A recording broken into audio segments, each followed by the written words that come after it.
I'm not ready. Hold on. Hold on. Hold on. The song was ending. Song ended before I was ready.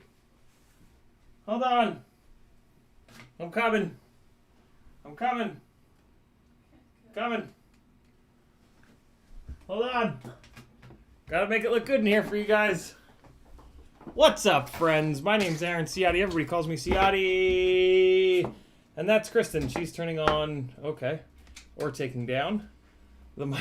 Oh, she can't turn it on when it's up there because she's too short. I'm too short. And I'm too tall. Office on. Purple. There we go.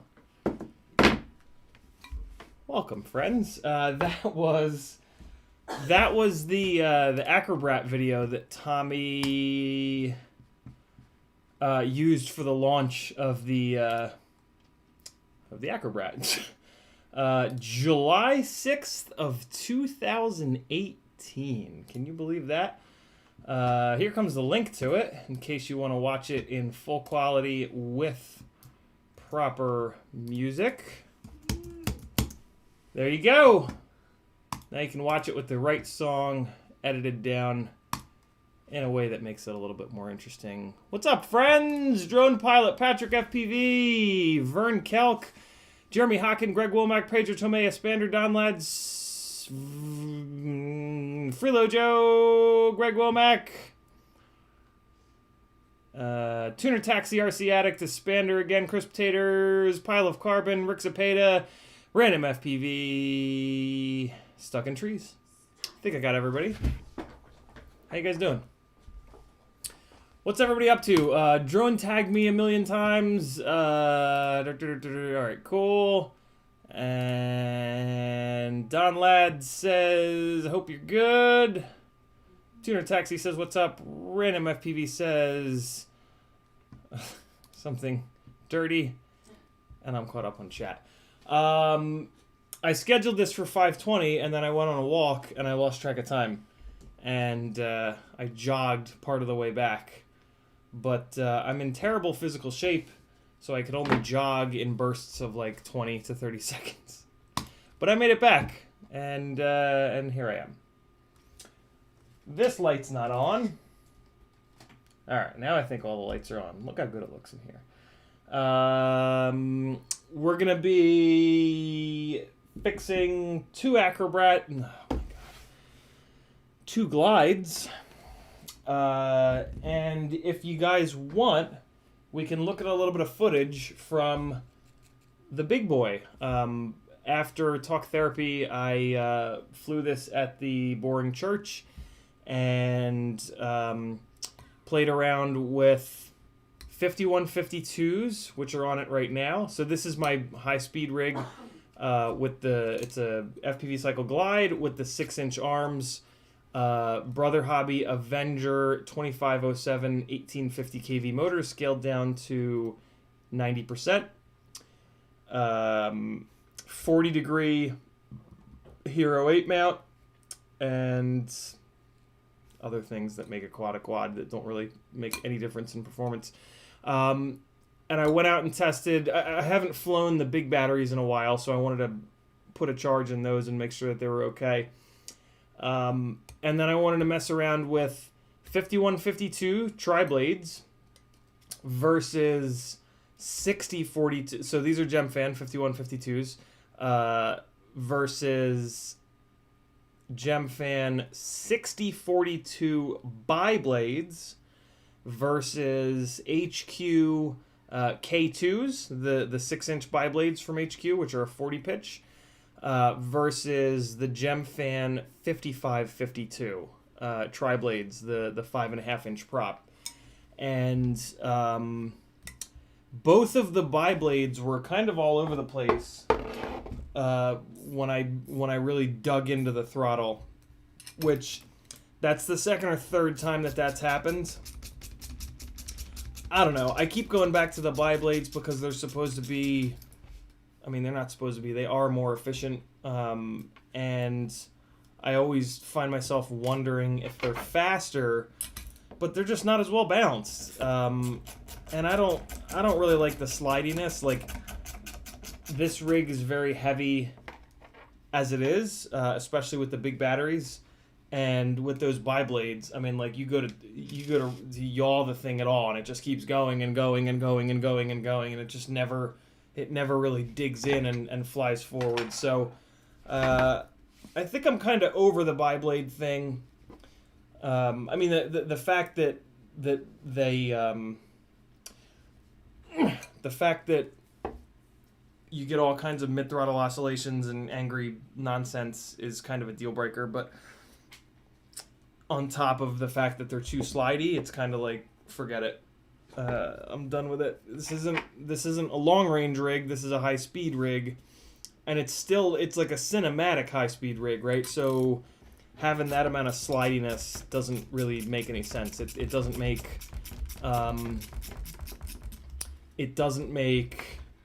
trying to keep a subject in frame any easier, basically.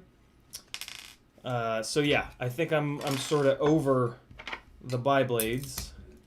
Which is good, because this is the second or third time that I've wasted a couple batteries on them. And I mean, there's just no reason to keep doing that. So yeah, these, and then, so the real test was these 5152s versus the 5552s, and it's crazy how much more the 5552s have. Like, they just feel right, and then these 5152s feel almost like an efficiency prop in this weird way. I want to do a little bit more back-to-backing between the two of them, but yeah, I think the 5552s are the ones that I want to kind of stay on this rig. I want to pick a propeller for this rig and just put it on that prop and leave it on that prop. And it's starting to look like that's going to be the 5552, which is cool. It scratches that itch of a little bit extra power. And what it gives me the option to do, so I can either run that propeller on these 6-inch True-X arms, or the what's the cinematic glide? Cineglide? Is that what it's called? Let's look it up. I'll show it to you guys. FPV cycle. Come in here. All right, where is it? Cineglide. That's it. So the Cineglide arms work on the regular glide, and they are dead cat, and they're for 5.5-inch props. They clear 5.5-inch props. So the Cineglide arms are, yeah, basically 5.5-inch propeller dead cat arms. You used to be able to buy them separately. Can you not buy them separately anymore? Let's see. Spare arms.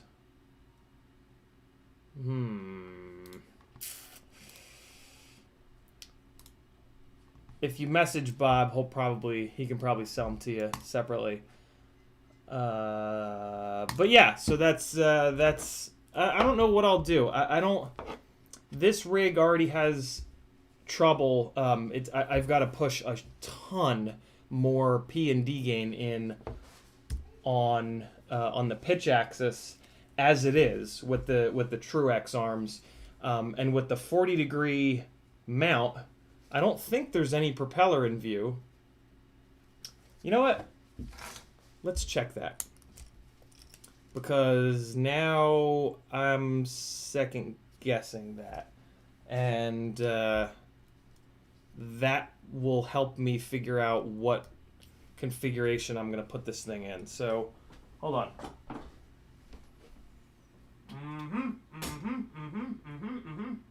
Okay.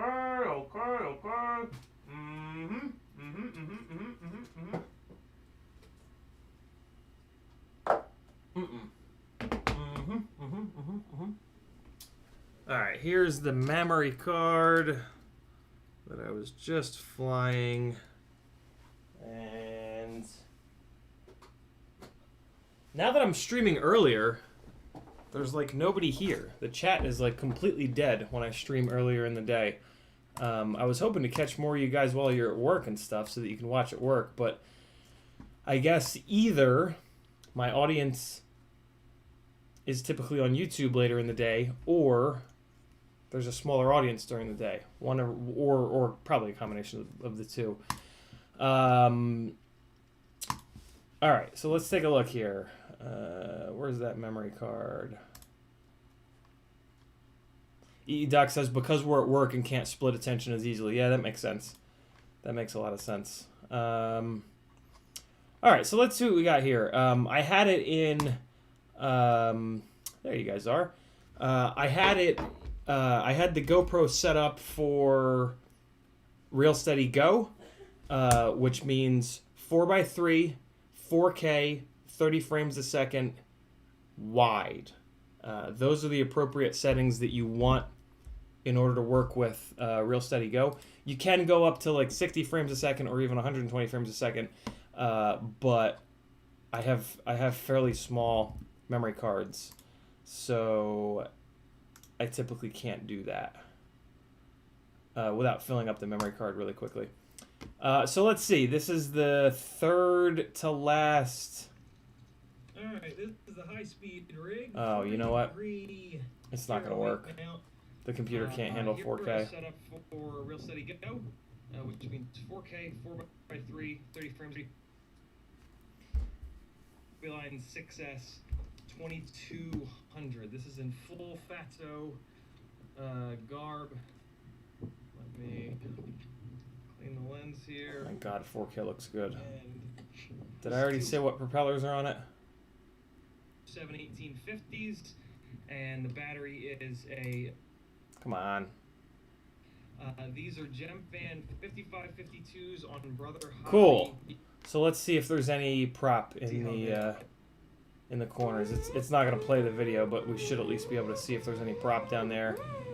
And it doesn't look like it. It looks like there's just a little tiny bit of red in the corners from the which is actually from the GoPro mount. So that's cool. I wish that that I had a computer that could play 4K to show you guys, but I don't. So moving on, I guess. Let's eject this memory card because it doesn't do any good being in the desktop. The laptop can just barely handle 4K, so I'll have to take a look at this tonight after the stream. So done with this, and I do have some. I was having to use kind of like banged up 5552s, but I did do a Pyrodrone order the other day for some 5552s, and I also got a Tattoo R-Line version 4, brand new battery, 6S 1400 mAh, and I'm hoping that battery, it's a $40 battery though, which is really frustrating, but hopefully that'll be a good battery for this rig. I only really need like, I mean, I have a bunch of, like, so I've got a China Hobby Line 6, well here, let's look. I've got to take them out of the bag anyway. So I, at the moment, have been kind of bouncing around. Here's some of the other props, just so that you guys can take a look at them. Okay. So at the moment, I've got this. I really like the form factor of this battery, and I did a one battery review of this guy. This is an Infinity 6S 1450 mAh, and what I like about it is how long it is. So on this rig is very nose heavy because of the big fat Hero 8. This big long boy gets the CG damn near perfect on this rig, which I can kind of give you an idea of. Come on. I didn't actually fly this battery today because apparently I left the damn thing charged for probably like 3 or 4 months, so it's probably dead. But the CG is actually a little bit ass heavy with this battery, as you can see when I grab it dead center. So that's that. I wish there was a battery in between this and the other ones, but yeah, this has the CG. This puts the CG as close as possible. This battery also stays out of the way of the propellers. That's kind of the other problem with these other batteries is that so yeah, this one is nice and flat, and it doesn't make the CG super high, and it's nice and long, so it brings the front to rear CG under control. This is my little Vi-Fly discharger that I have on here, nice and gently discharging this guy, so that hopefully when I recharge it, it'll be not blown up. The other batteries that I flew were the Lumineer N20 1100, which, so this is not yet fly low. This did the best job of the small batteries in keeping up. In Joshua's testing, the Lumineer N20s were dealt with high discharge rates better than any of the other ones. I also flew this RDQ GNB 1000 MAH 6S, and it was awful. Flew one of the brand new GNB 1100 MAH 6S 130Cs. This was a little bit better, not as good as the N20 Lumineer battery. Those really aren't. Those are just leftover 6S batteries from when I was trying to find what 6S battery I was going to run, which has ended up being the version 1 Tattoo R-Line 1050 6S. So these are just kind of laying around, so it's kind of like whatever. It's either give them away or keep flying them, and I might actually end up giving them away. But these are actually the big batteries that I bought. So this guy is Pyrodrone's Graphene 6S 1600, and it's really bad. This is hands down this is almost worse than the N20, to be really honest. This is no good. I don't know why I keep buying Pyrodrone graphene batteries. They just don't work well for me. And then this is the China Hobbyline 6S 1800, and this is a little bit better, Mini Star orange. And then, I mean, of course, this one's going to be the best. It's a 6S 2200 MAH China Hobbyline. And yeah, this one, of course, handles these big motors and big props the best, but it's like, it's heavier than the Earth. The Earth actually wobbles on its axis because of this battery. This battery is 385 grams. The China Hobbyline 1800 is 305 grams. The Pyrodrone 1600 graphene is 250 grams. And then the Infinity 1450, which you can't even get anymore, unfortunately, is 270 grams. It doesn't really matter. It's now gone. So yeah, I don't know. I'm cautiously optimistic about that Tattoo R-Line version 4 1400 6S. I'm just sort of crossing my fingers that that's going to be a good one. It's awful expensive though, man. $40 is kind of rough for a battery, but again, I don't need to have 10 of them like I do with freestyle batteries. I just need to have, like, I don't know, 2 or 3, I guess. So yeah, we'll see. We will see. Let me throw these guys back in here, just for the sake of these little guys. I basically just treat as like warm-up batteries, because this rig is very, very different to fly, with the camera angle up at 40 degrees and with the big long arms and the big ass motors and just, yeah, it's just a big beast of a quad to fly. But at the same, but yeah, I don't know, within reason. This rig also is sort of like proof that you don't need to build a 10-inch rig just to go fast. 5.5-inch props are kind of plenty. I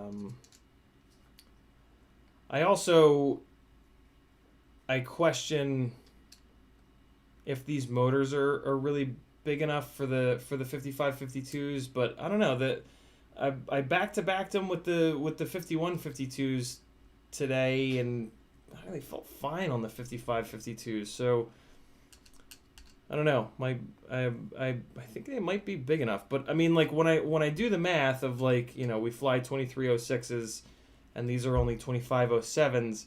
Like a 2507, I don't know. I think next time I go out, what I'm gonna do, Copter 612 says, what's the latest on motor scaling theory? No real No real change. Same as it's always been. Use it. It works beautifully. I think next time I go out, what I want to do is when I put the 5152s on here, up the motor scaling to 100%. And then when I put the 5552s on, drop it back down to 90%. I think that's going to be a better test between the two. And what I can do is just keep an eye on the amp draw. I noticed with the 5552s, when I would go full throttle, it would go up over 100 amps. And with the 5152s, it would max at like 90-something amps. So I want to get the 5152s up into the 100 amp range, so that it's more of a fair test. And then, yeah, if I can get those 5152s to cover enough ground, I can put the glide hammer arms on here and have a 6mm thick arm, which is just going to do a better job sort of isolating the rig from any potential resonance. So yeah, we'll see. We will see. I put these 6-inch arms on just so that I could test all the different 6-inch props. I had those 6-inch floppy proppies that I wanted to test. I had a bunch of these 6-inch bi-blades. Here's the HQ K2s. And here are the Gemfan 6042s. These Gemfan props are a much more efficient blade shape, and you can actually hear it in the air. These K2s are more of like a freestyle, kind of meant to be durable 6-inch bi-blade, which is very strange. It's a very specific kind of thing that doesn't really fit with anything I'm doing. I'm never gonna fly. I'm never gonna fly bi-blades freestyle. That doesn't make any sense because you just obliterate motors. And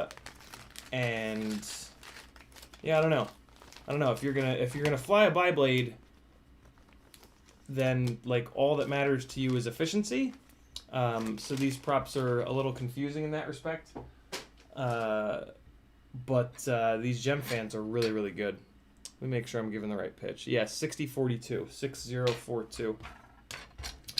They're good, but just like the other bi-blades, when you start to really dig into the throttle, they're not as well balanced. So you got to back your PID tune off, and I don't want to do that. Yeah, I think the trade-off though is that they're lighter weight, and I think they're almost too light for a motor this big. I think these guys would be better on like a 2306. Hang on a second.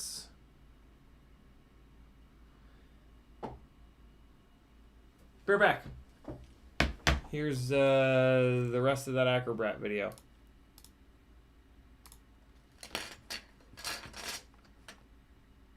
Come on.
Let me shut this down here. And all right, cool. Let me get caught up on chat a little bit. I see some orange. Robbox says, who has skids/feet for the glide frame? Both Brain 3D and BMC 3D. Jeremy Hawkins says, can you speak on Mamba F722 IC2 VTX hookup for SA 9V? Where exactly to put? Unfortunately not, Jeremy. I don't have any experience with the Mamba F722.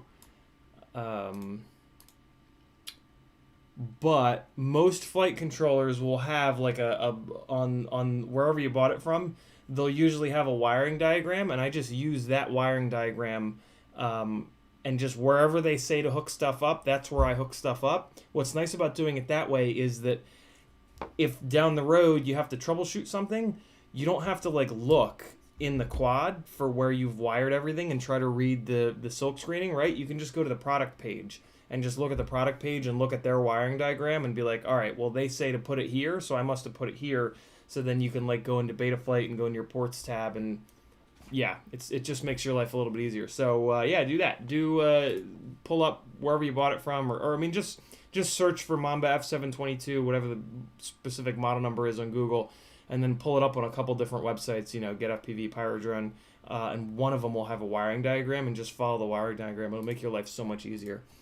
Drone Pilot has 10 of those exact batteries, Tattoo 6S, 1400 mAh, 120 seat. They are bulletproof. I've dragged more than 100 amps and zero swelling 7-inch rigs. I need a great supply. I'm assuming that you have the version 3 Drone Pilot, because I think the version 4 came out like 2 days ago. I'm also wondering what the difference is.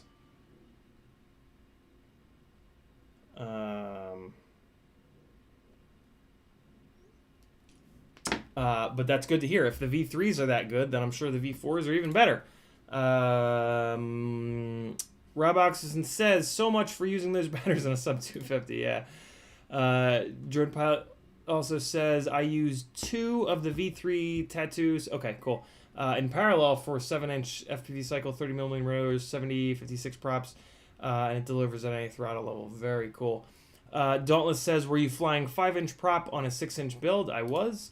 Copter 612 said, oh, we got that. And then Drone Pilot says, I think from memory that a 5-inch build holds the record for speed faster than 7-inch rigs, but continuous cruising speed is higher in 7-inch rigs. Yeah, that's my exact theory, is that... What the fuck is happening? Yeah, smaller propellers, you can spin them faster to create more airspeed coming off the props, and that'll help you go faster, right? This is not a long-range rig. This is a high-speed rig. And so, yeah, that's why I've wanted to come back down to 5-inch props. But the 55-52s are a really interesting option. And... yeah, they seem like a really good match on these motors. I have a feeling that even at 100%, these motors are maybe just not going to have the RPM for the 51-52 propellers. But I'm going to find out. I wish that I had a GPS. I do have a GPS in here. I could put it on here, but I'm not going to. It's just annoying. I can tell. I can just sort of tell the difference in speed. I've got a spot where with a bunch of trees and a bunch of parking spots, and I can even just count frames. Just run down that and then pull up the footage and just count frames between crossing parking spot lines or the trees or whatever, and get a feel for the speed. Although, to be honest, what I'll end up doing is just making 2 separate tunes. Make a tune for the 51-52s and make a tune for the 55-52s, and just go by whichever one flies better. You know what? Let me get an idea of the weight difference between these two. propellers, because that's going to make a big difference as well, because I know that the 5152s are heavy as hell already.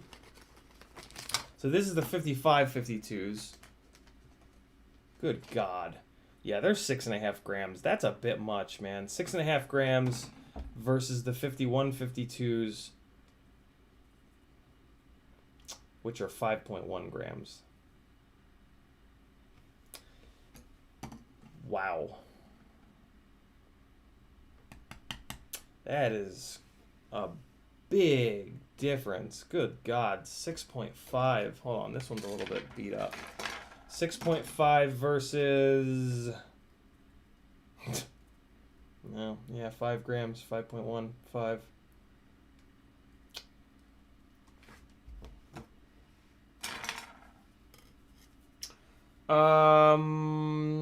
The 5552s are going to be more efficient, which I don't want to ignore.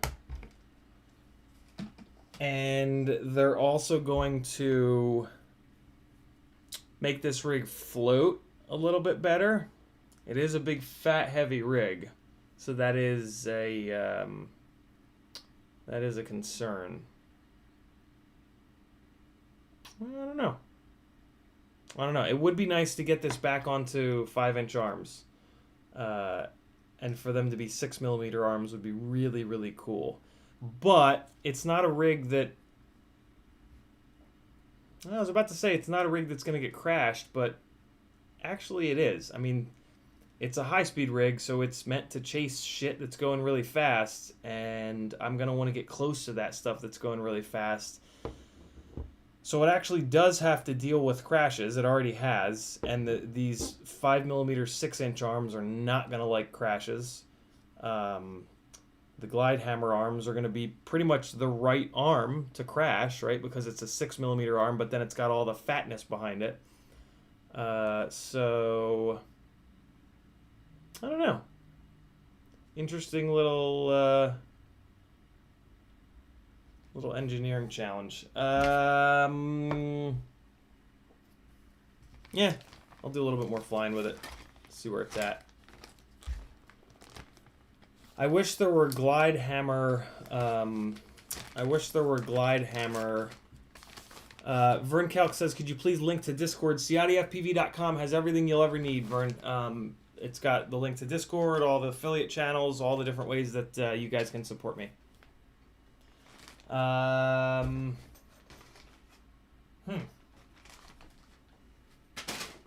More testing is needed, and if the weather is nice tomorrow, I will do some more testing. I believe those are really the only props that I want to test, though. I don't know of any other.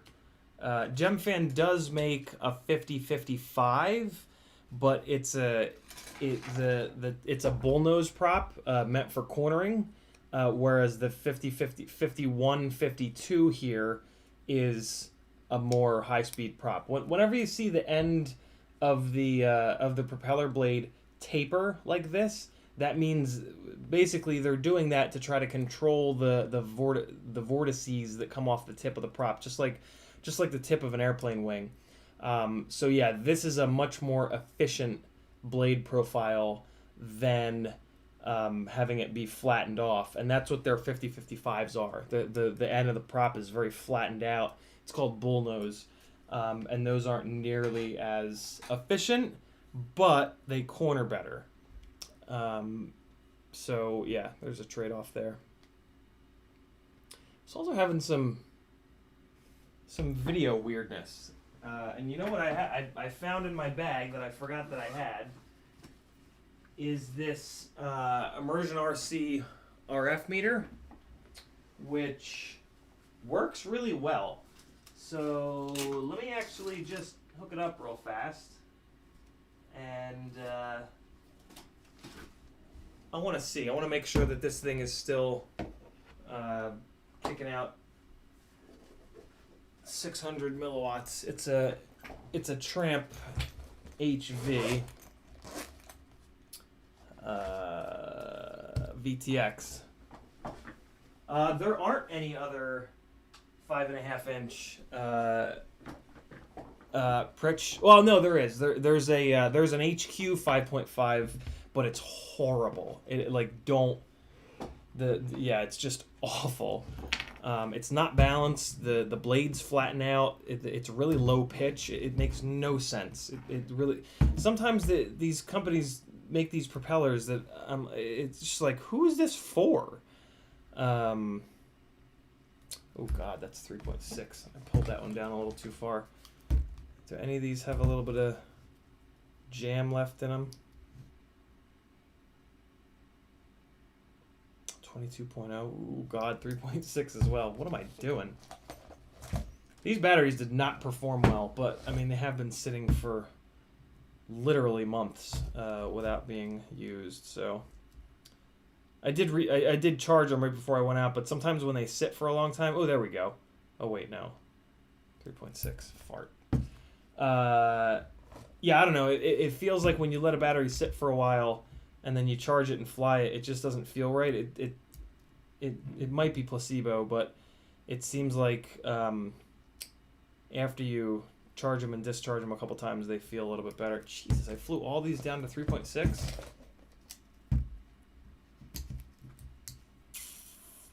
I mean, I was charging back and forth with the nose down hard, going real fast. 3.7, there we go. Just out of curiosity, there's only one left.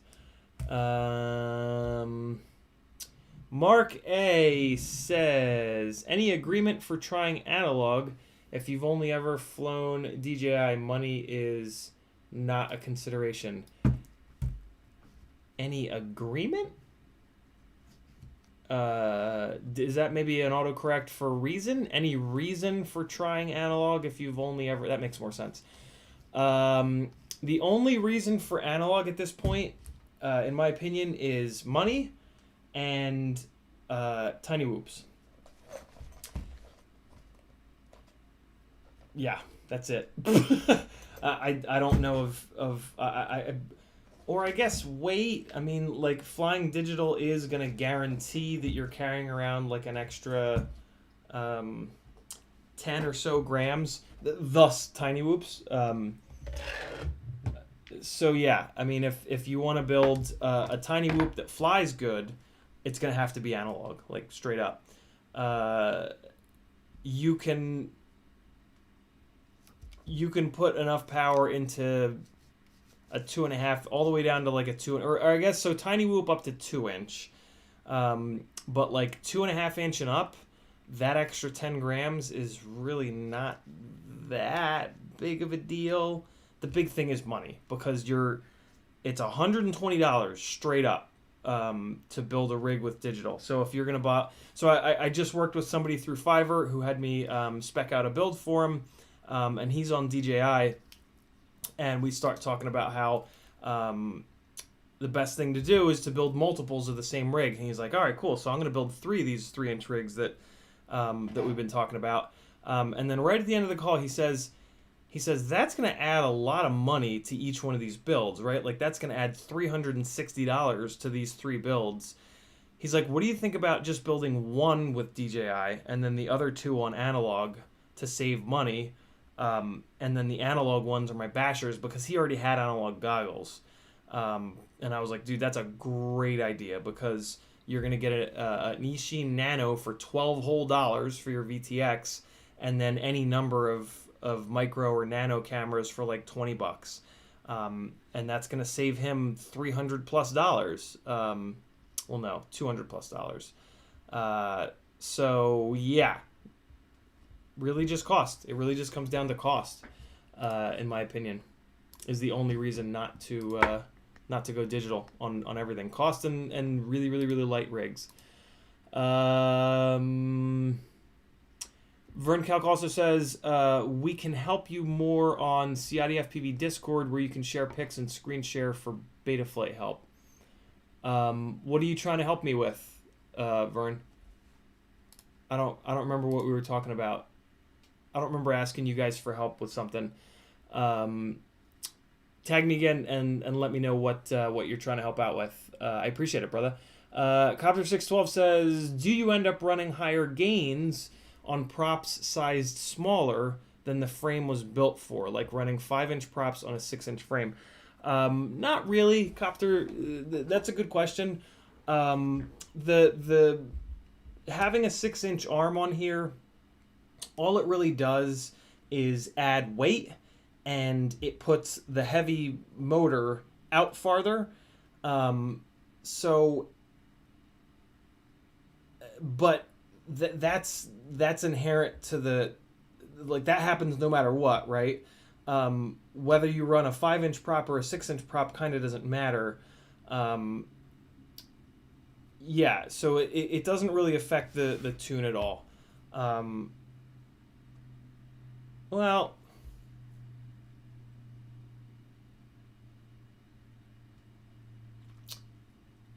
think about that for a second. A 5-inch prop on a 6-inch arm, you would actually need to add, you would want to add more P gain to that to offset the fact that you've moved the motor farther out. So like if you were to compare, so like your comparison of 5-inch props versus 6-inch props, no reason to change the PIDs. But I think the better comparison would be to compare this rig with 6-inch arms running a 5-inch prop versus 5-inch arms running a 5-inch prop. And in that scenario, yes, on the 6-inch arm, you would want to add P gain because you've moved the weight out farther. So the rig has to do more work, right? Because you've put that weight out farther. So it's going to be harder to accelerate that weight into the stick movement. And then it's also going to be harder to slow it down and stop it. So yeah, but with the 6-inch arms, switching back and forth between 5-inch props and 6-inch props, you don't really need to do anything to the PID tune. The 6-inch props are going to, I mean, if anything, you would actually probably need more P gain on the 6-inch prop because the 6-inch prop is going to be a lot heavier, and that's going to slow down your response time. So by jacking the P gains up, it's going to improve that response time a little bit. That being said, the PID tune for this thing on 5-inch, 5.5-inch, and 6-inch props is completely fine. Unless you're like absolute razor's edge, which I don't think you should be. A good solid tune on a 5-inch prop is also good. As long as you have a motor that's big enough. See, one of the things that happens is when people build 6-inch rigs, they typically don't pick the right motor. They pick like a 2207 or a 2208 or a 2306, and those motors are nowhere near grunty or big enough for anything beyond a 5-inch prop, unless it's like a 6-inch tri-blade or bi-blade, right, which is lighter. So yeah, but that all really just comes down to the weight of the propeller. You gotta make sure that the motor that you've got has enough mechanical torque for the weight of the propeller. Arms are still nice and tight. Let me spin these motors up to see how they sound, out of curiosity, and then we can start fixing some glides. Can't believe I'm on such a long tangent with this rig, but that's okay. I don't talk about this quad very often, and it's a fun one. It's a rig that most of my rigs are kind of like done in a way, you know. Like I've flown the shit out of them, and I know the exact combo that works really well, and blah blah blah blah blah. But this one is still a work in progress because it's a little bit of a weirdo, right? Like we don't do high speed builds all that often. So it's fun to sort of engineer my way through it. You know what I mean? Okay, props are off. Putting my one hand on the rig so I can feel any vibrations. Those are beautiful. Oh wow, that's even cleaner. Oh yeah, all good to go. Cool, so the motors are nice and healthy. Let me actually take a quick look at the filtering. I might add a little bit of filtering here. Oh yeah, I turned off the gyro low pass filters. Let me enable the sliders to turn the gyro filtering back on. I'm gonna pull it up a little bit here. I'm gonna bring this down to 2. And I do have some extra filtering added in here. That's interesting. The motors weren't getting hot or anything, but it really was having a hard time on the bi-blades. I'm going to stop running that dynamic minimum at 90 and start running it at 100. All right, well, that's a little bit more filtering there. Actual rates are dialed in. That looks good. PIDs are... I did back the PIDs off a little bit for the bi-blades. And it didn't really help all that much. Dynamic idle, throttle boost, feed forward. Okay, no, yeah, this is my regular old boring tune. All right, so it's fine. Let me check the VTX though before I forget. You guys might get a little bit of crossfire interference, so fair warning. It won't last long. Let me just get this guy going here, and all right, let's see where we're at. So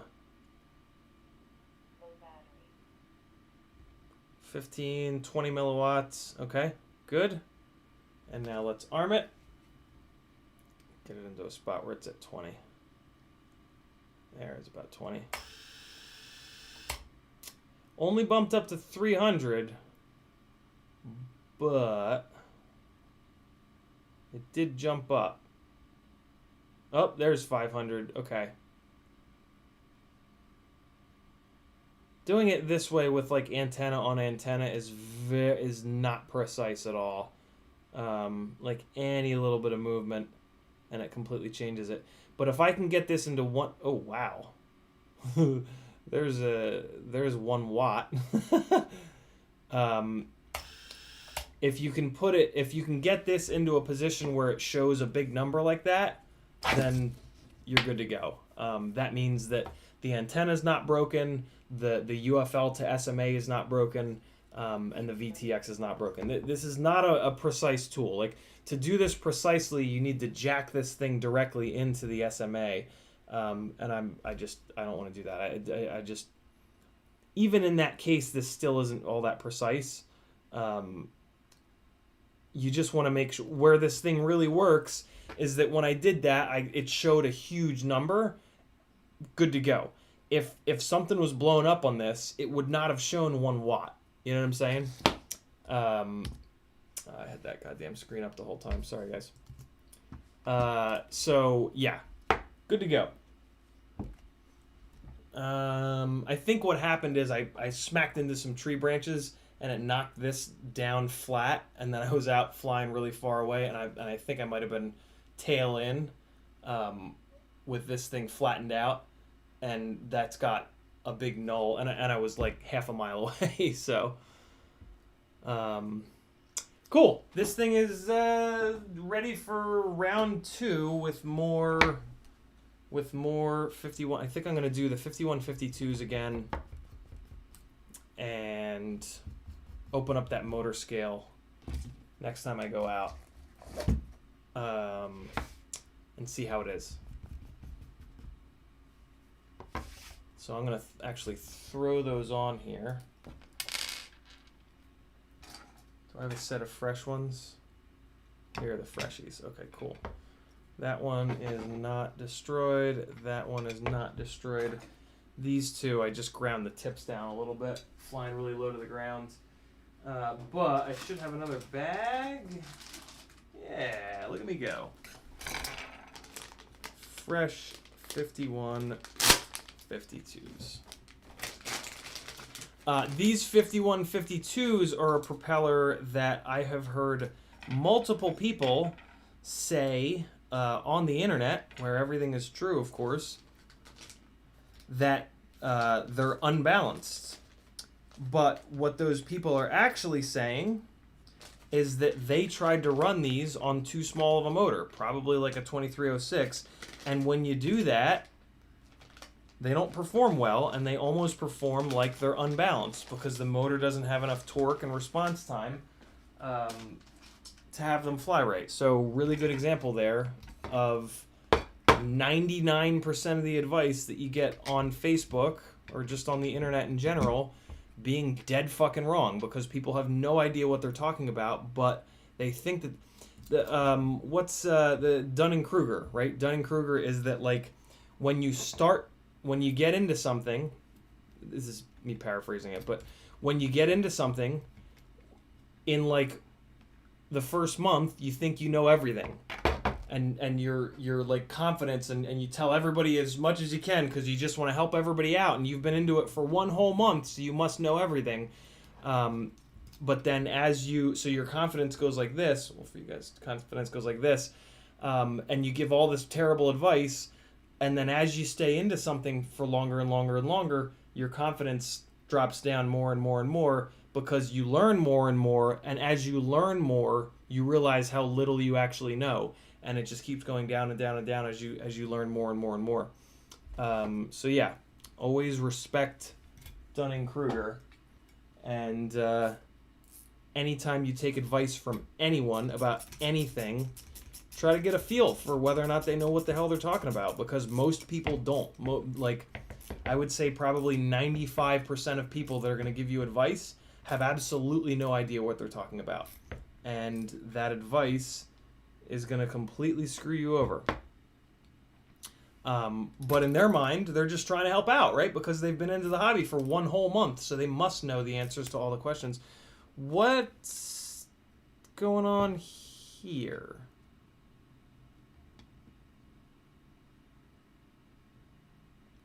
Why? What?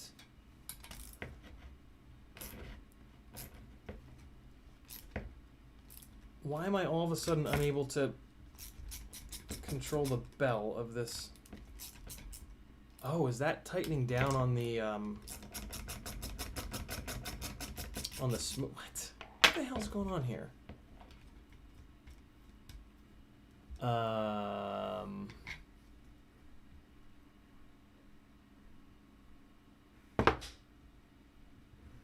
What's the deal? When do you want to eat?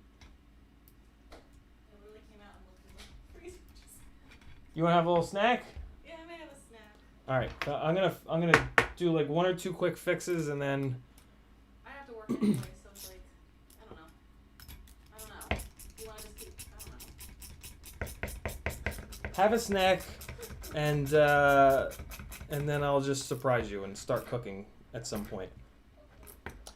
That was really weird. I don't know. Now it's fine.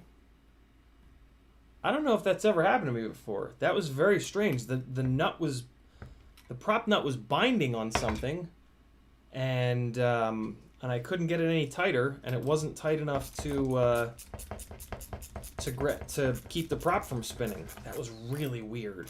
In the chat, what do we got?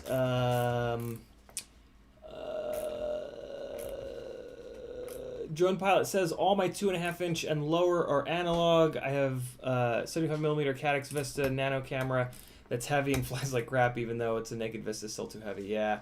Aphix says, what's up? Vern Kelk says, not you. Oh, dude with the Mamba. Got it. Drone Pilot says, with 7-inch rigs, reduced long range due to limitation digital, 4.5 kilometers is max. When I was analog, I flew 8 kilometers, some static but usable. I have heard that. I have heard like true hardcore long range is still an analog game, which makes me feel better. Vern Kelk says, I run a 6-inch frame with 5-inch props and an 8-inch frame on 7-inch. Feels more stable and less prop wash. Might just be me. I've heard a lot of people talk about the more stable thing. Basically what you're feeling with the stability is that the weight is farther out.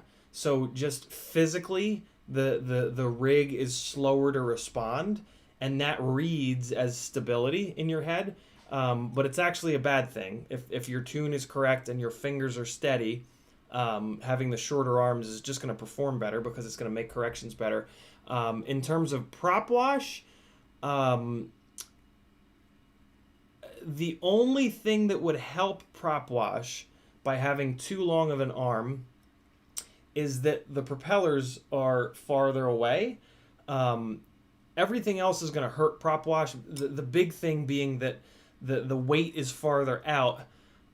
So the prop wash itself is going to have more momentum, and the the quad is going to be slower to respond because the weight is farther out. So prop wash should be quite a bit better with the proper length arm, just because you're pulling the weight in, and you have a system that the PID loop can manage quicker and easier to actually, more quickly eat up that prop wash. Every time it wants to shift to one side, having the motors pulled in is a quicker system to adjust, so that it doesn't have to add as much thrust to sort of defeat it can. Well, that's interesting. The longer arm is going to have a little bit more torque, more mechanical torque, but that's going to be offset by the extra time that it takes. So basically, with the shorter arms, the error correction is going to be able to attack the prop wash quicker, to sort of delete the prop wash earlier.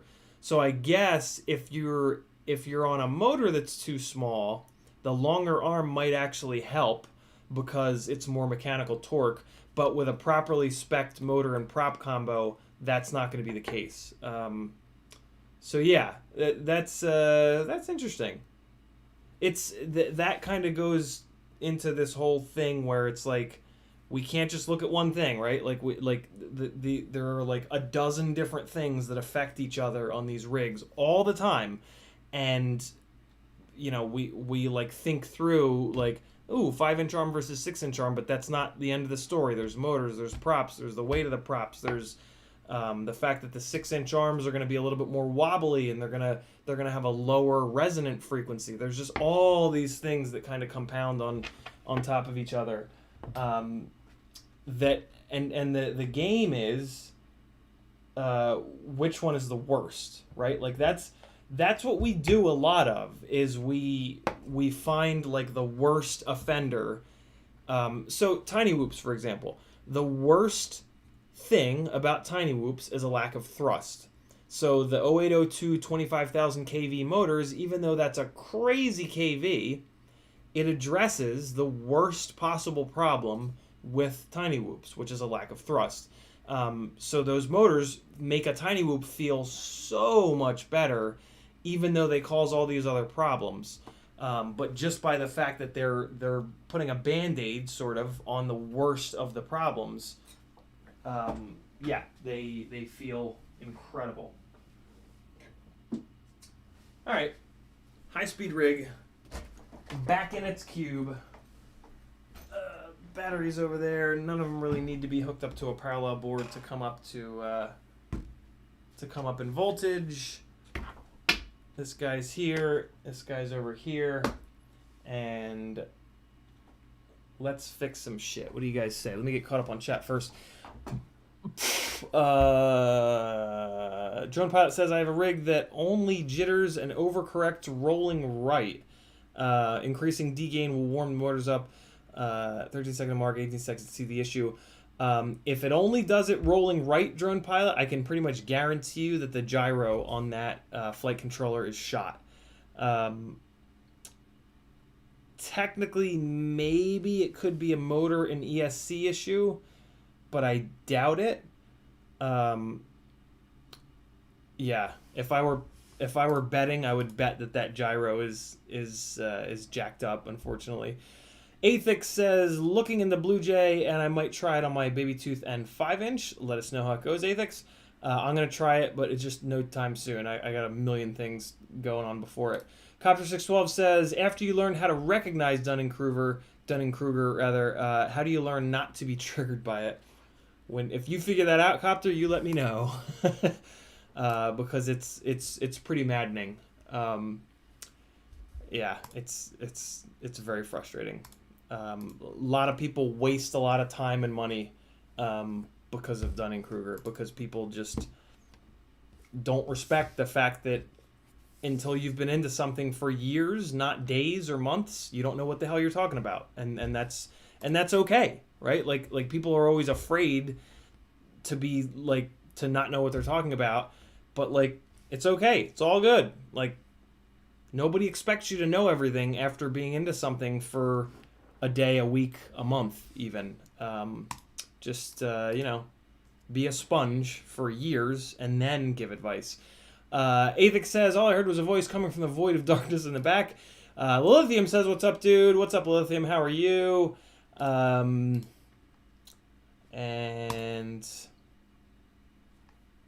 all right, cool. Lithium mentioning the butter quads. Yeah, back in the day, when the flight software was kind of shit, it did help to move the motors out and to get a little bit more clearance in between the propellers. But that being said, it could have also been that back then the motors were very under-spec'd, so the longer arms were a longer lever, which could help with those under-spec. But there's just so much going on. Back then, the propellers were awful, the motors were awful, the flight software was awful.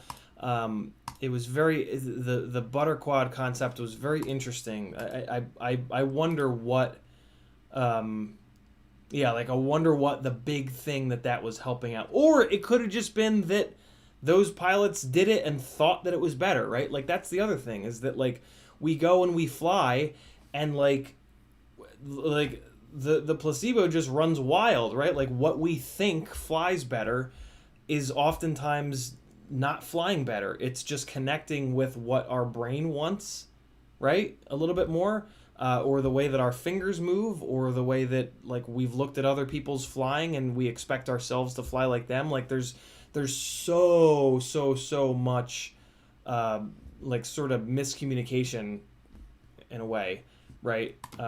It's really difficult to see through all of this noise and to figure out like what's actually happening. And it's one of the reasons that when I do testing, like I do testing over weeks, and over like hundreds of batteries. It's never just like, hey, all right, maiden of these propellers, oh, they feel great, I'm definitely going to switch to these, they're definitely better. Like anytime you ever hear anybody say that, like run. Because like maiden of a new anything doesn't mean shit. You've got like all this built up muscle memory, and this thing is going against all of that. And the fact that you think in that moment that it's better means pretty much nothing. After 100 batteries, if you still think it's better, okay, now let's talk. But yeah, that immediate like, oh my god, this is so much better. No, it's different. It's definitely different. But yeah, better is a whole different conversation. So just be wary, man. Be very wary of reviews. FPV Trucker ordered a glide. Very cool. It's going to be digital with Flyduino. Best of luck with KISS. Mark A says, your agreement equals argument. DJI versus analog question. I was thinking lack of variable latency on analog would be good. I've heard that that's really not much of an issue anymore. DJI at range gets really bad latency, but analog can fly through it. Well, that's interesting. Yeah, it's certainly starting to seem like if you're going to do long range, analog might be the way to go. But I don't really have any interest in long range, so I'm not the guy to really talk to about that. Right there, right? What I just said, and like when anybody asks me about jumper radios and shit, like I hate to have to say like I don't have an answer for you, but I need to, because if I just look that stuff up, and just rely on like what's on the internet, right? Like that's not fair for you guys. I try really, really, really hard to only talk about the stuff that I very specifically have like a bunch of experience with. And if I don't, like I try to say like, hey, this is just me looking it up. I could totally be wrong. Blah blah blah blah blah. Drone Pilot says it's not the gyro. I did hear a slightly different sound, like a high frequency whistle on number 1 motor at a certain revolution, but cruising it's fine. Huh. So you've Drone Pilot. So you've swapped the. If you know it's not the gyro, I'm assuming that you've swapped the flight controller out. So at that point, it's got to be either motor or ESC. So yeah, you just got to keep. There comes a point where you just got to swap stuff out, and it's super annoying. But again, there's just too many layers of shit going on. Metal Dirtskin says, I think I have a reverse Dunning-Kruger situation. I sort of assume I know nothing and everyone thinks I'm a fool, evidence to the contrary notwithstanding, but maybe we'll save that for FPV Therapy Thursday. No, Metal, that's what happens when you've been into something for a long time. Like, when you get into something, your confidence skyrockets, and then it starts to come down. And as it comes down, as you're into something longer and longer and longer, that's exactly what you're describing. And that's what you want, right? Like, you want to assume that you don't know it. Like, I always assume that I'm wrong. Like, regardless of who's saying something, I assume that if it goes against my truth or beliefs or whatever, I assume that they're right and I'm wrong. And what that allows me to do is check myself and look at what they're saying. This is why the negative comments on videos and just people being assholes destroys me. Because when I read the person that said that because I mentioned my Patreon page during the FPV therapy stream, I should be shot and killed. When I read that as the truth, and my initial reaction is, okay, I was wrong and that person's right. I shouldn't mention that on the streams, and doing that hurts my ego and just my soul, right? But it allows me to put myself in, just challenge myself, right? And look at that other side of it. And then over time, I will either meet in the middle if that person had a point, or I will at least play out the other side to make sure that my beliefs are dialed in. You know what I'm saying? So Metal, you're like me, man. That's the way that I try to live, is a world where, like, if somebody thinks the opposite, I'm wrong, let them have it, and then think through it, and either meet in the middle, or if they're right, go to their side, or at least, put the time in to make sure that my beliefs or truths or whatever are actually correct, or as close to correct as I can get them. Pilot Carbon says, next to Dunning-Kruger, there's also the sunk cost fallacy. Yeah, it's a good one. People don't want to dislike something they've invested lots of time and money into. Takes a lot of effort to stay objective. Yeah, and like with us, right, in this hobby, that happens constantly. You just spent $100 on a set of motors. You're goddamn right you're gonna like that set of motors because you just spent 3 days' salary on them. Yeah, very, very, very true. All right, let's fix some. Let's fix a glide or two, and so that I can wrap this up and go cook dinner for myself and my wonderful wife. So, against my better judgment, I'm going to put a Cadix Baby Ratel 2 into this full-sized glide.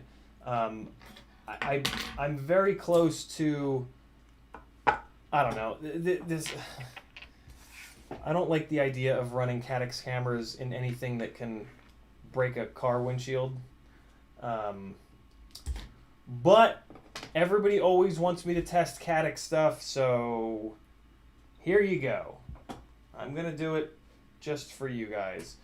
I'm very close though to putting this back onto 20mm standoffs with a Micro Eagle. But I have to order the mounts. I got to get a different mount for the Micro Eagles. I might just switch all the glides back to Micro Eagles because I haven't been super happy with any of these nano cameras. I don't know. I thought that I might be able to go digital, and with the Cadix whatever Pro being a nano, it was like, okay, let me leave everything on 15 mil standoffs, but it's not looking like I'm going to be able to go digital anytime soon. And that makes me want to go back to the Micro Eagles, but man, I don't know. I don't know what the hell's going to happen, but I got to get this rig back together, so I'm just gonna do what I have to do here and get it back up in the air. So this flight controller is moving around a little too much for me. So let me just, while the soldering iron is coming up to temperature, let me just, yeah, E-Doc, standoff height. Yeah. We just give these guys a little bit of a turn here, just to make sure that there's not, you never want your flight controller to be too loosely mounted, because if there's slop, it can create vibrations that don't really exist, and that's kind of worst case scenario. So you want a little bit of movement, but basically what you want to make sure is that it always returns to center. It always returns to the same spot. If it doesn't center itself, that's too much wobbliness. And there's not a great way to like test that. You just got to sort of look. You got to just sort of push the board around and just look at it. And eventually, once you've done that enough, you kind of get a feel for it. But it's a very inexact kind of thing. So let's get some flux on here, because I am going to be trying to put 2 wires down on the same pad, which is always a pain in the ass. But we are going to make it happen. There's that. Here's the video. And here is 5 volt. I think they're separated by like 1 or 2 pads. Oh, you know what? I have a little... Acon gives you a nice little card with the pinouts, so that you don't have to strain your eyes looking at the damn silk screening. Okay, so I've got the board oriented like this. So we've got 5 volt, skip 1, video in, skip 1, ground. All right, that's what I remember. Let's get it done. I'm gonna do ground first. So there is the VTX ground. Here is the camera ground. And what I like to try to do is get them both together in the tweezers so that I can just push both of them down at once. And just get one big blob. The pads are pretty close together on this board though, so it's kind of challenging, but it'll be alright. We're going to get it. Alright, I'm tinned, and now let's see.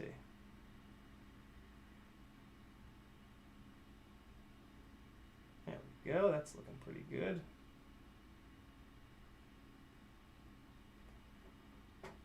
Alright, I think that might be it. But let me see if I can get it just a little bit more flat here. That's a little bit better. Alright, when you're doing the double wires on the same pad, always check it with your 5X loop. Always. Because it's just so easy to screw it up and like bridge it to the pad next door or any number of stupid annoying things. But in this case, we are good to go. So now we're just going to zap the positive lead. Wait a second, what? You are 3. Oh, fuck. I put those on the wrong pad. Alright. Let's do it again. I put those on the VBAT pad. I forgot that I accidentally yanked the VBAT wire off yesterday when I was soldering this up. So let's get that put on the right pad here. And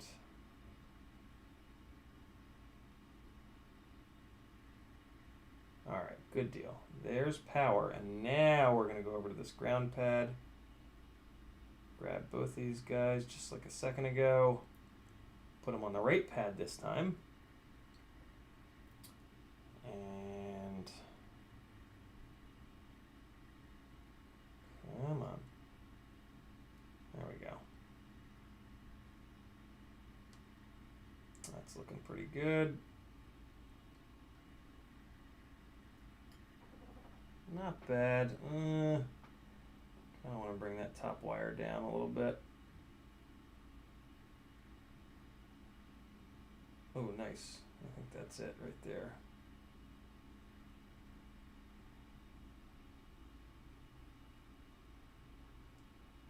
Just using the blade of the tip of the soldering iron to make sure that it doesn't bridge to the next pad over. And now I'm going to take a quick look. Oh, good to go. Yeah. Alright, cool. And then we're going to skip video, skip 5 volt. Okay, video first.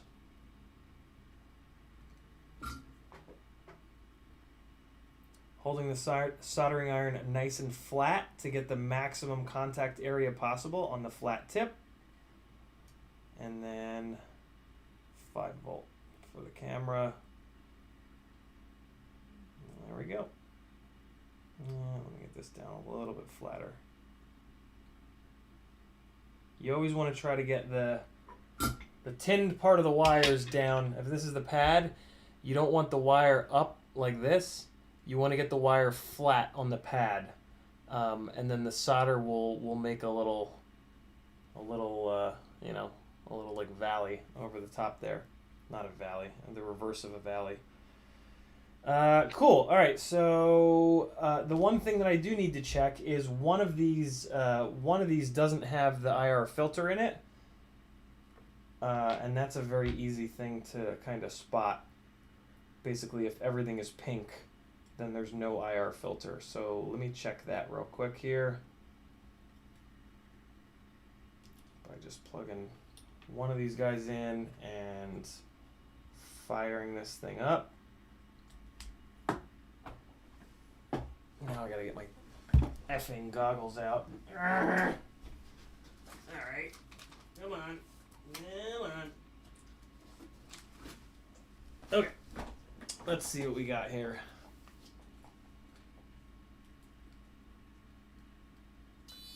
Beep.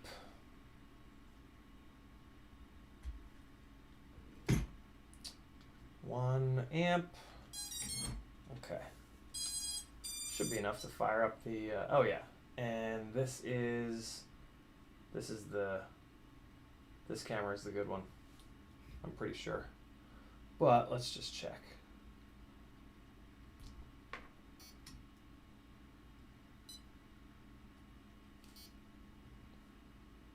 Well, I don't know.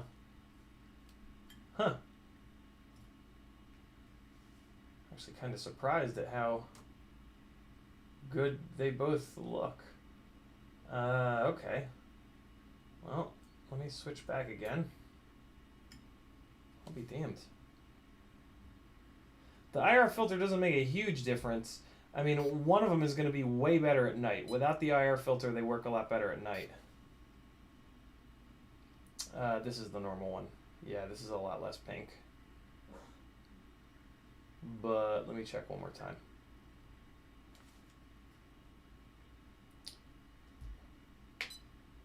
I'm really shocked at how difficult it is to tell the difference.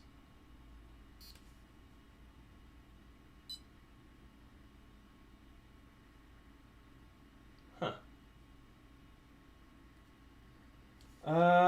Yeah, I think it's the other one. If I pull the lens off, I can probably see. Well, that's weird. I can probably see the lack of pink, but whatever. Now I don't know which one's which.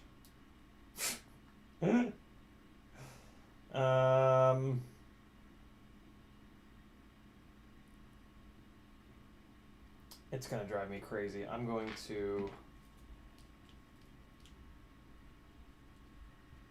pull the lenses off, because if I pull the lenses off, I can show you guys in theory what an IR filter looks like. I mean, it just looks pink. But for science, and you can really tell outside where there's a lot of infrared light, but it's dark out. So I'm not going to be able to check that. I do have an infrared light bulb somewhere. I could use that to check, technically speaking. But, again, for science, I'm going to show this to you guys. Alright, so that lens is all the way out.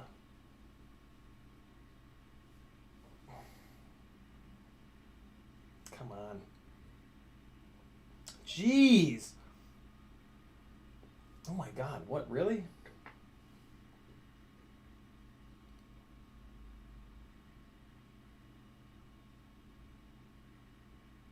Alright, there we go. So, let me show you guys here. I think I'll be able to show you. Just bring this down as close as I can. And okay, so see that sort of the pinkness in the reflection? All right. And then you also got to look at the lens. Some of these guys put the IR coating on the lens. Some of them put it directly on the sensor. I think that's it directly on the sensor. So I think this is the IR one, but let's look at the other one. And we'll be able to, and we should be able to tell. Yep. See the lack of pink? This is not IR coated, and it's also not on the lens. You can't, you always have to look at both. And yeah, so this is a non-IR filtered camera. So this is a nighttime camera. This will perform better at night than an IR filtered camera. At night, what these cameras will do is go into black and white mode, and at that point, it really doesn't matter that there's an IR filter on it, and there is IR light bouncing around, which you can use when you don't have the IR filter there to block that IR light. It'll literally pick up more light. So I'm gonna put a little N for night on this one. In red Sharpie. So we're gonna go N.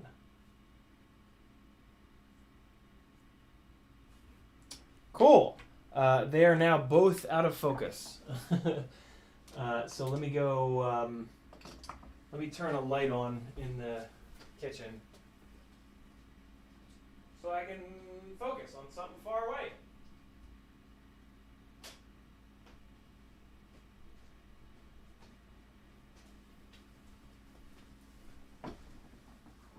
Okay, cool. Oh, that's a good idea, Frank. Yeah, TV, any remote control, well, not any, but most remote controls are infrared. That's what the little, that's what that is. That's an infrared LED. So if you, any remote control that has, that you can either see the LED up here, or sometimes they put a little black panel over them, yeah, those are infrared. So you can point it right at the camera and hit the button and you'll see it blinking. That blinking is a specific code for each button push. Okay, so this is the one that we're gonna go with because this is not a night rig.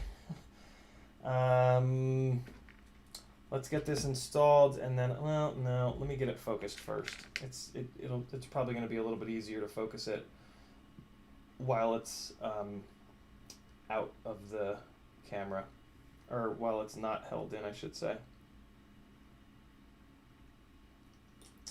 We got this. We got a little bit of this. Oh, where'd it go? Where the hell did it go?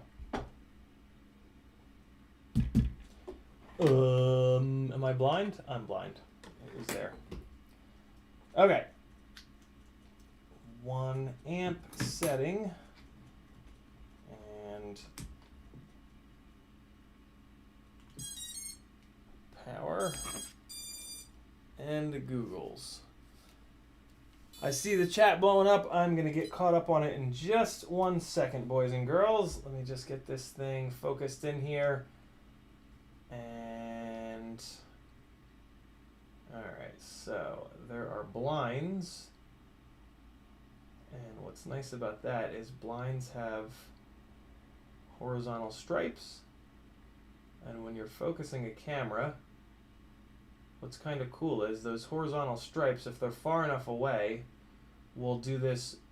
I don't know how it's pronounced actually. It's spelled M-O-I-R-E. I've always assumed it's pronounced Moire or Moray, or I should look that up on the Google machine. But those vertical lines will like they'll start moving all around, and that's how that's an easy way to know that you're focused on that point. And that is right here. Or maybe it's pronounced Moire? Moire? Moire? I don't know.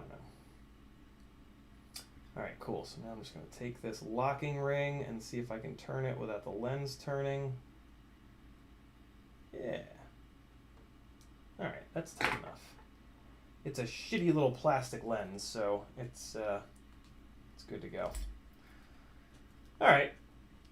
Let's mount this, put the top plate back on, and I will have another working 5-inch rig. Can you believe it? And then I think the other rig that's down, I think I remembered the problem. I think I think a nut vibrated off of the ESC, so I think that'll be the world's fastest glide repair. Let me get this thing back together real quick before I get caught up on the chat.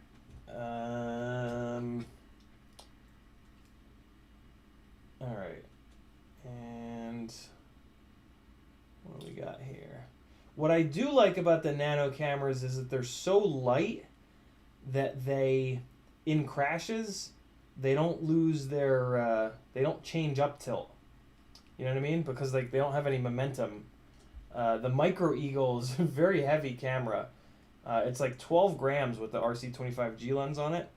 And in crashes, I actually had Brent from BMC 3D design me a mount for it, because in crashes it would just rotate all over the place on these little TPU camera mount jib jabs, and it was driving me insane.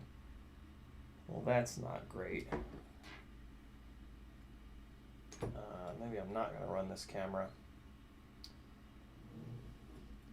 This camera is weirdly deep, and it's hitting the goddamn flight controller. Are you kidding me, Cadix?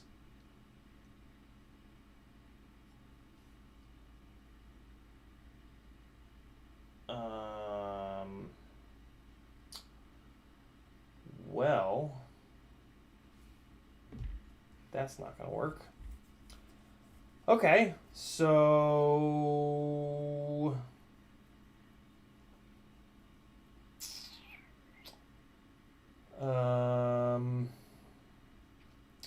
wow. This is the smallest camera, but the mounting point is pushed really far forward. and because of that, it sticks back really far. And yeah, interferes with the flight controller. That is just a big old shit sandwich. Yeah, I can only get like 20 degrees of up tilt.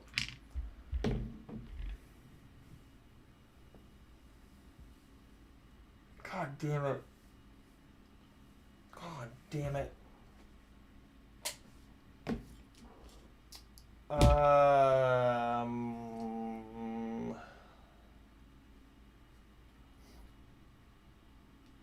And they're using this huge plug header back here.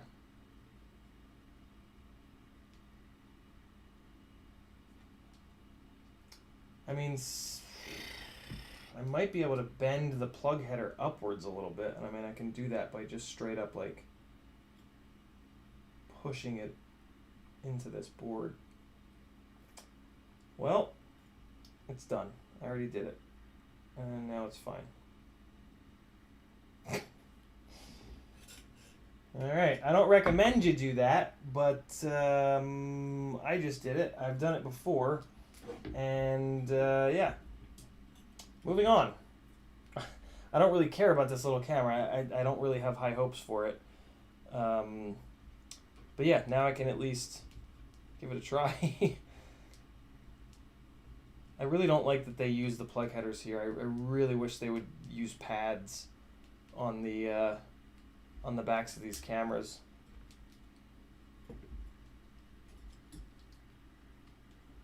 But who am I anyway, right? What do I know? This will at least get this thing in the air, and it'll be cool to do a little back-to-back-to-back nano camera test. So, not the end of the world. I've had that happen where those plug headers get bent from collisions, and they yeah, I mean they're fine. I've had them get bent like at a fucking 45-degree angle, and they've still been okay. I'm about to wrap up and start cooking, baby. You coming out for food? I thought I heard her walking down the hallway. Kristen gets hangry, as I'm sure some of you can understand. I have a metabolism that just won't quit, and I've basically lived my entire life hungry, so getting like a little bit hungrier when it's time to eat doesn't really make a difference at all for me, because yeah, I've just lived my entire life with a hungry stomach. So I have to be careful, because like I can I'll sit here and stream from now until 2 a.m. and I won't get like I'm hungry now, but I'll be just as hungry then, right? But you know, the other people in my life will stab me in the throat because they'll be waiting on me to eat, and it just doesn't cross my mind. Just don't think about it. Okay, we've got the tiniest camera of all tiny cameras in here, and let's just slap this top plate back on. One of the really, really, really nice things I'm realizing about this Vifly short stopper V2 that Frank sent over to me is that, and this goes with both the Viflys, but you can limit it to 1 amp, 1 or 2 amps, and at 1 amp, it's not gonna. You can leave the propellers on. It's not. It'll trip before. Like 1 amp is not enough for these propellers to spin up hard enough to hurt me, basically. And if the propellers did try to spin up, it would just trip the Vifly. So yeah, it allows you to safely not remove the propellers when you're working on your stuff. That being said, it's still a really good idea to remove your propellers when you're working on stuff. It just makes working on shit a lot easier, and it also gives you an excuse to spin the motors up in the motor tab. That's actually my favorite thing about removing the props when you work on your rigs, is that it just gives you the perfect opportunity to just really quickly hook it up to Betaflight, plug a battery in, and spin your motors up to get an idea of your motor health, which is arguably the most important thing to know about your rig is how healthy or not healthy the motors are. And if you haven't spun your motors up 400 times, you don't really have a good idea of what a healthy motor sounds like and what an unhealthy motor sounds like. And the only way to learn is to do it. So yeah, take your props off when you're on the bench, and then use that as an excuse to spin your motors up over and over and over and over and over again. Every time you fly, your motors take abuse. Even if you don't crash, the motor bearings take abuse. And the more you spin your motors up, the more you're going to learn what a bad bearing sounds like, what a bent bell sounds like, what fucking Sasquatch sounds like.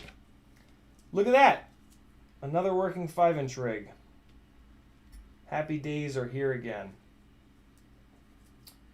Alright. Let's get this on here, and then I'm going to go get caught up on chat. Wait, no, actually, let me finish the repairs, and then I'll go rip through all of chat. This next repair should take about 3 seconds because oh wait, no. That's not the issue. Where the hell's the rig that... Was this the rig that there was a missing nut on? No. I guess maybe I already fixed that. What's the deal with this? What's this one doing? Oh, I lost the camera in this one. That's right. The Micro Eagle failed on this one.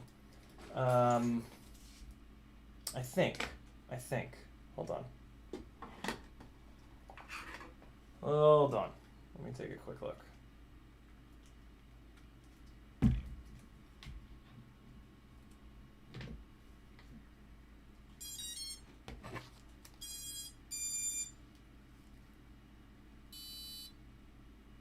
Nope, the camera's fine. The camera is very out of focus though. Like incredibly out of focus. Oh, it's like completely loose. That'll do it.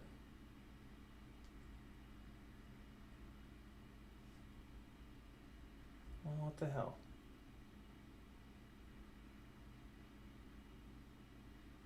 Well, there it goes. Now it's... That was weird. Huh. Okay, well, I don't know. Should I test hover it, I guess? Why the hell was this in the fix-it pile? I don't remember flying this, which is not good. Let me test hover it. And we'll see. I could have sworn that the camera shit the bed on this one. Where is... You know what? No, I remember the camera shitting the bed on this one. I remember it. So I am just going to swap it. Unless I already swapped it. I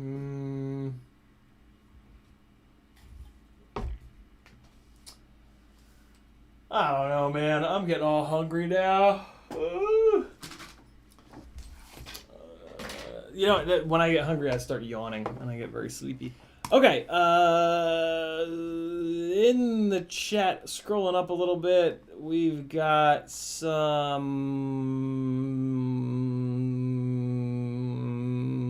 Vern Kelk saying, off to bed now. I will watch reply later. Thanks, Buddy Net Collective. Vern's already gone. Johnny5 says, doing shark bite. Eventually, it only fits in the Cinesplores though, which is why I haven't done it yet. I still have a little bit of Cinesplore testing to do before I go shark bite. But I'm going to try to get the Cinesplores up in the air tomorrow, and then we'll do some shark bitage. Frank says, just started watching while you're still streaming. IR TV remote. Drone Pilot says, I removed the IR filter on nighttime cameras. You just need an X-Acto knife and you can lift the glass filter off. Done this heaps. Even XJ cam like a GoPro works great at night. Very cool. But I don't fly at night. Disclaimer. Yeah, none of us do. Frank says, antennas, pit mode, don't overheat the VTX. Frank, I turn on all of my rigs low power until first arm, and it's in the VTX table tab. I definitely recommend that all of you guys turn that on, because then, yeah, you don't really have to worry about overheating your VTXs anymore. There's a link. Copy link address. All right, how do you pronounce Moir? Moir. More, okay. That sucks. More. Because I was hoping it wasn't that pronunciation, because then it sounds like you're just saying the word more, and that doesn't make any sense. What's a synonym from it? I don't know if there is. Yeah, I don't think there is.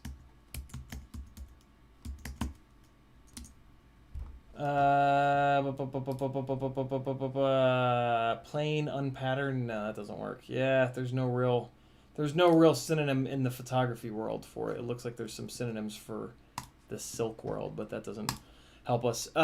Frank Nicholas says, flip the camera and then flip it in the VTX/goggles. But why?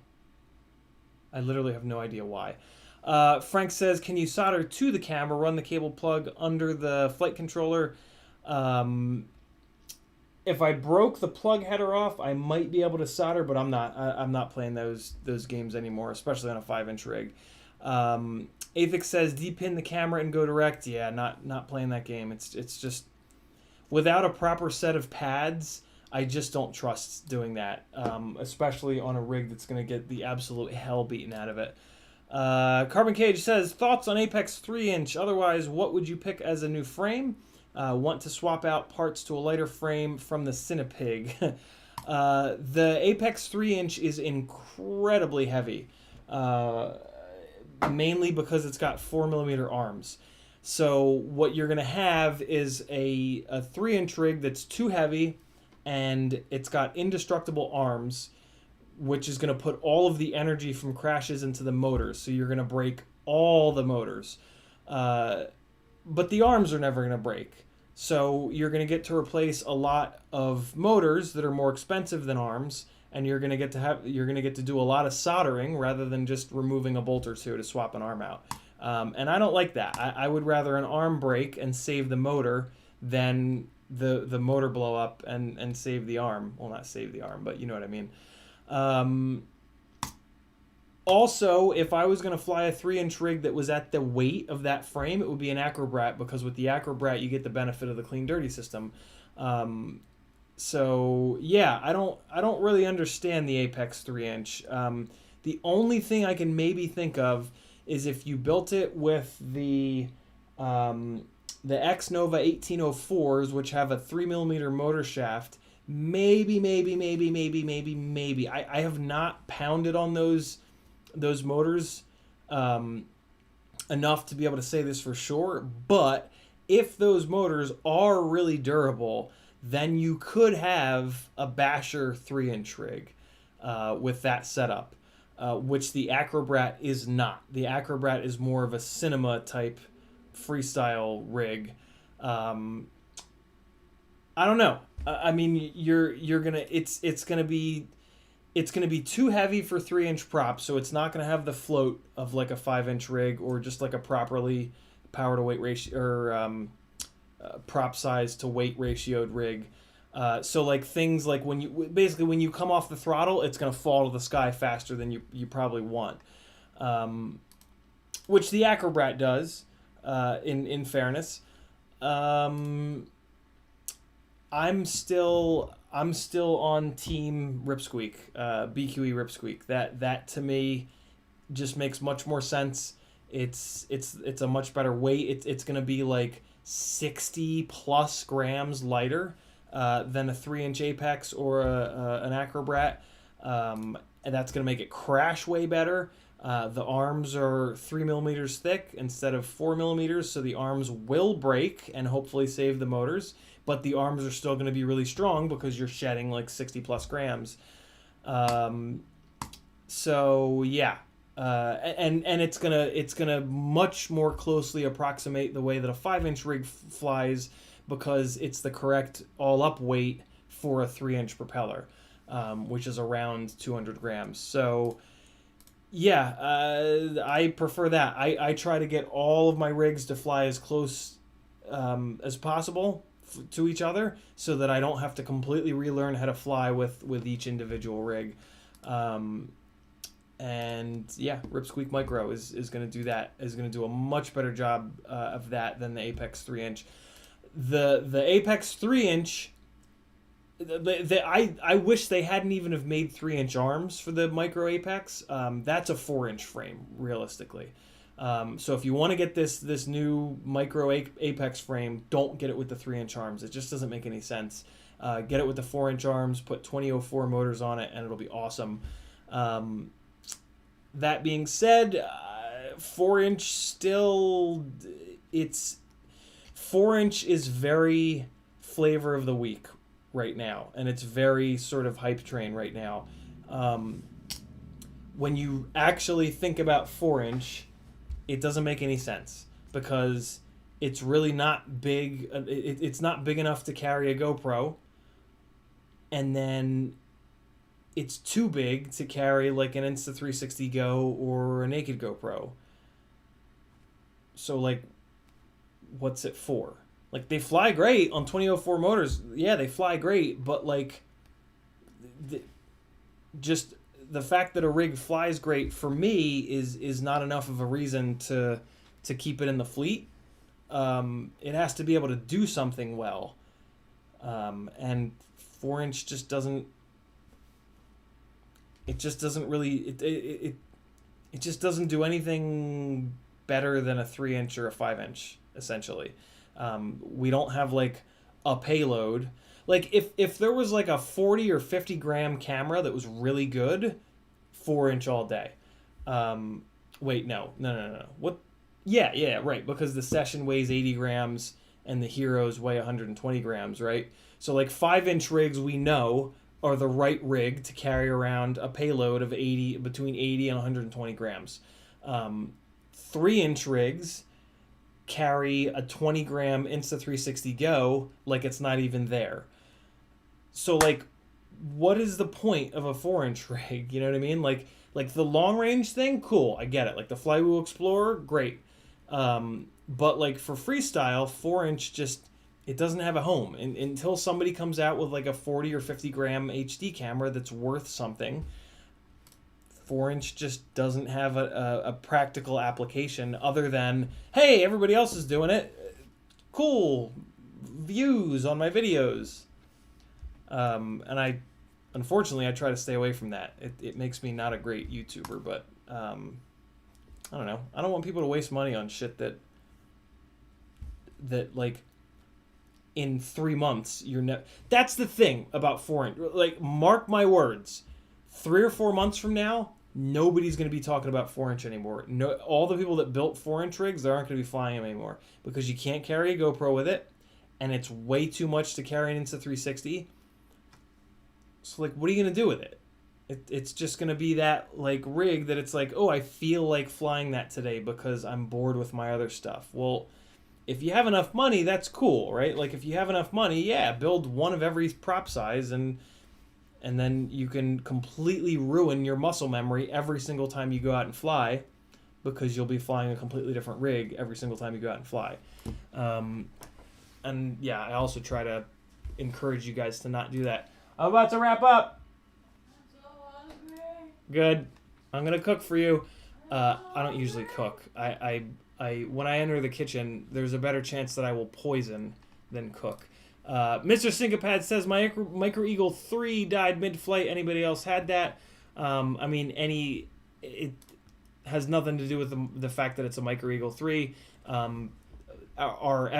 cameras are very sensitive devices, and then we put them on a death machine that vibrates constantly and smashes into concrete. So there's, yeah, RunCam, in my 4+ years experience, RunCam cameras are much more durable than Foxeer or Caddx. So yeah, you smash the camera one too many times. I've got a pile of dead cameras that you can measure in height rather than the number of cameras. Yeah, it's pretty insane that any of these cameras survive any of the crashes that we put them through, to be honest with you. Dauntless says, do you think Rush Tank 2 would fit in the back of a Glide with a 30mm mounting holes chopped off? Isn't the Rush Tank a 20x20 mount? In which case, yeah, because the rear of the Glide. Yes, for sure it will. For sure it will. I have the Rush Tank without the 30x30 holes, right? It's like $5 less, which is the same size. It's basically the Rush Tank without the holes. And yeah, it absolutely fits back there. It will be a little bit of a tight fit to put, if you want to do like I do and put that next to a 1000 UF capacitor, but it'll definitely fit if you're not trying to put the 1000 UF back there. Frank says, for the camera with the connector hitting the flight controller, flip the camera. So if I flip the camera, it would be worse because the plug header would be hitting the base plate. So unfortunately I can't do that, but that's a good thought. I had to do that in that Beta 85, I think. And then I ended up having to switch cameras because the camera that was in there, it didn't give me the option to flip it, to flip the view, so I had to end up changing the cameras, but that's life. Veritas Weasel says, greetings. Fly Low says, what's your favorite current freestyle frame FPV cycle Glide, Fly Low? It's all I've flown for like the past 2+ years. And then Frank says, go fix food for your wife. All right. Stream's over. Frank told me to end the stream. Dauntless says, the Tank 2 has the MMCX on the side. Might be better for drillability to almost run that back and around like you do with the UFL. Could be. I don't trust MMCXs. I hate MMCXs. All they've ever done is fail on me. Yeah.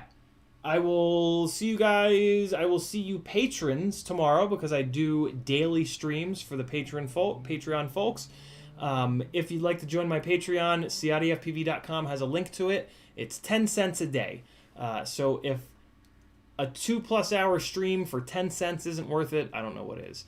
Hopefully I see you over there. I do keep the daily streams public during the time of the stream, but then after the stream they go unlisted, and the only way to get to them is from Patreon. So yeah, hope to see you guys over there.